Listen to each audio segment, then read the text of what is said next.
जामित रशीद छोड़ दूंगा, सीधी सी बात है।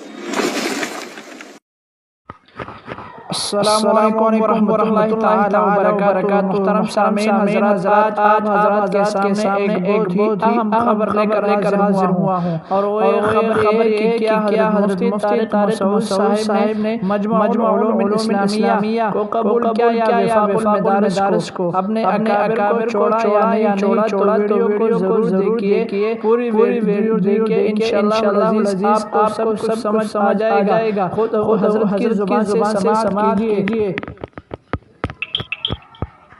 उलमा को छोड़कर मैं हजरत मुफ्ती अब्दुल रहीम साहब ही के साथ चिमटा रहा हूँ, कम से कम मैं आपको गारंटी देता हूँ मैं ये नहीं कर सकता। ये पूरी कौम बेवकूफ़ नहीं है, ये पूरी कौम और सारे उलमा जो आपके खिलाफ हो गए हैं, हम या तो उन उलमा के साथ हो जाएं या जामित रशीद के साथ हो जाएं। तो मैं क्यों जामित रशीद के साथ हूँ अगर वो सारे उलमा के खिलाफ पॉलिसी चल रही है? मुझे भी आपने मुतमईन करना है, वरना मैं जामित रशीद छोड़ दूंगा, सीधी सी बात है।